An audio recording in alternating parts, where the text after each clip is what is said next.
রায়গঞ্জ বিধানসভা কেন্দ্রে উপনির্বাচনে হাতে গোনা মাত্র দুদিন, তৃতীয় দিনে নির্বাচন। ঠিক এই মুহূর্তে বিভিন্ন রাজনৈতিক দল বিজেপি, কংগ্রেস ও সিপিএম ছেড়ে উত্তর শহরেই থেকে প্রায় 40 জন যুবক প্রাক্তন বিধায়ক ও বিধানসভা উপনির্বাচনের বর্তমান প্রার্থী কৃষ্ণ কল্যাণীর হাত ধরে তৃণমূলে যুক্ত হলেন। মা মাটি মানুষের সরকারের এবং মাননীয় মুখ্যমন্ত্রী মমতা বন্দ্যোপাধ্যায়ের উন্নতির জোয়ার দেখে এবং প্রার্থী কৃষ্ণ কল্যাণীর মানুষের প্রতি ভালোবাসা ও তার কর্মসূচিকে ভালো লাগে বলে জানায় যুবক দল। এদিন মা মাটি মানুষ জিন্দাবাদ, মমতা ব্যানার্জি জিন্দাবাদ, সাথে কৃষ্ণ কল্যাণী জিন্দাবাদ স্লোগান দিয়ে প্রার্থী কৃষ্ণ কল্যাণীর হাত থেকে তৃণমূল কংগ্রেসের দলীয় পতাকা তুলে নেন উত্তর শহরের বিভিন্ন রাজনৈতিক দল থেকে আসা যুবক দল। আসুন শুনে নেই উপনির্বাচনে তৃণমূল কংগ্রেসের প্রার্থী কৃষ্ণ কল্যাণী কি জানালেন এই যোগদান কর্মসূচি নিয়ে। সুব্রতর নেতৃত্বে 35 জনের উপরে আজকে তৃণমূল বিজেপি ছেড়ে এরা তৃণমূল কংগ্রেসে সামিল হলো। আজকে এরা দীর্ঘদিন ধরে বিজেপি করতেন, কিন্তু এনারা দেখেছেন যে বিজেপি করলে পরে সার্বিক উন্নয়ন কিছুই করা যাবে না। বিজেপি দুর্নীতিবাজ মানস ঘোষের মতো লোককে ক্যান্ডিডেট করেছে, তাদের দলের প্রতি এরা নিজের বিদ্রোহ ঘোষণা করে, আর ইনাদের যেটা নিজেদের আইডিওলজি আছে সেটা হয়তো সামাও বিজেপির সাথে ম্যাচ হচ্ছে না। সেই জন্য এনারা দেখেছেন যে পশ্চিমবঙ্গ সরকার মা মাটি মানুষের সরকার, মমতা বন্দ্যোপাধ্যায় যে হিসাবে সারা বাংলা জুড়ে উন্নয়নের বন্যা বইয়ে দিয়েছেন, ৭৪টা প্রকল্প সাধারণ মানুষকে উপহার দিয়েছেন। তো ইনারা মমতা ব্যানার্জির অনুপ্রাণিত হয়ে আজকে তৃণমূল ঘরানায় সামিল হলেন।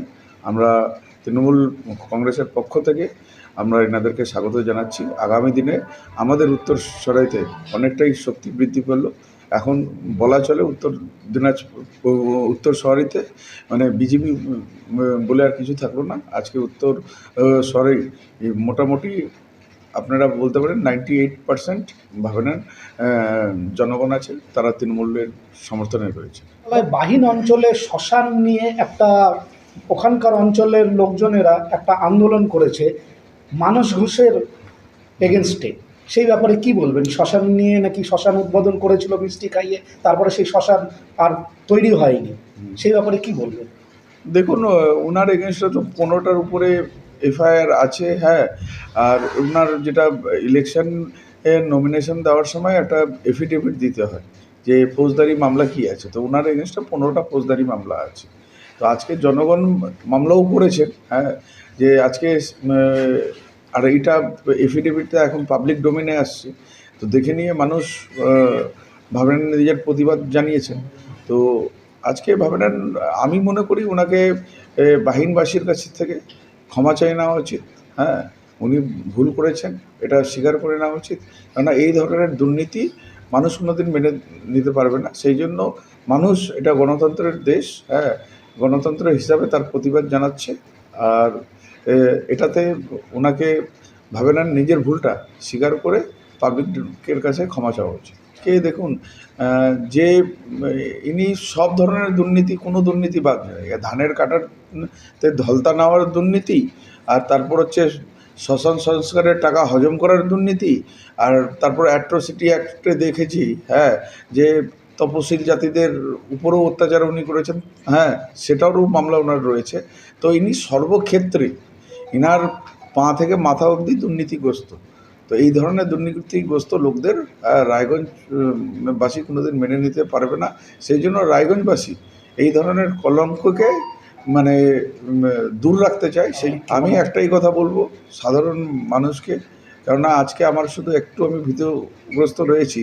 কেননা আপনারা দেখেছেন 2017-18 সালে মানে দুর্ভাগ্যবশত শুভেন্দু অধিকারী ওই সময় আমাদের জেলার অবজারভার ছিলেন, তৃণমূলে ছিলেন।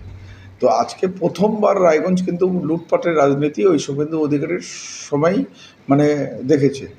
তো আবার আশঙ্কা আছে যে এই ধরনের মানে লুটপাটের রাজনীতি যাতে আবার না হয়, কেননা শুভেন্দু অধিকারীর স্নেহধন্য লোকই তো প্রার্থী হয়েছে তো বিজেপির। হ্যাঁ, তো সেই জন্য আশঙ্কা। আমি সাধারণ মানুষকে বলবো সবাই সজাগ থাকবেন। এবার যদি কেউ ভাবে নেন ভোট লুট করতে আসে, তাদেরকে রুখে দেওয়ার জন্য যা প্রতিবাদ করতে হয় সেই প্রতিবাদ করুন। মানুষ যারা জানেন 2021-এ আমি বিধায়ক হওয়ার পর, তারপর 2023-এ পঞ্চায়েত নির্বাচন হলো, 2024-এ লোকসভা নির্বাচন হলো, শান্তি শৃঙ্খলাভাবে হয়েছে, একটা এফআইআর হয়নি, কোনো গণ্ডগোল হয়নি। আর এবার কিন্তু যে হিসাবে শুভেন্দু অধিকারী এবার রায়গঞ্জে আসলেন আর যে হিসাবে উস্কানিমূলক উনি ভাষণ দিলেন, হ্যাঁ, তাতে পরিষ্কার যে ওনারা এই ধরনের একটা চেষ্টা করবে। কিন্তু এই ধরনের চেষ্টা আমাদেরকে বিফল করতে হবে। আর আমি জনগণকে বলবো, সজাগ হয়ে আপনারা থাকুন। ভাবে নেন যারা বিজেপিকে আজকে বিজেপি হিসাবে প্রতিষ্ঠিত করেছে তারা কেউ মেনে নিতে পারছে না। মানে সর্বস্তরে ওনার প্রতিবাদ চলছে, তো ওনার হার নিশ্চিত। সেই জন্য আমি শুনেছি বাইরের থেকে গুন্ডা নিয়ে আসে, হ্যাঁ, উনি কোনো একটা ষড়যন্ত্রের খেলা খেলতে চাইছেন। তো সেই জন্য আমি রায়গঞ্জবাসীকে বলছি আপনারা সবাই সতর্ক থাকুন।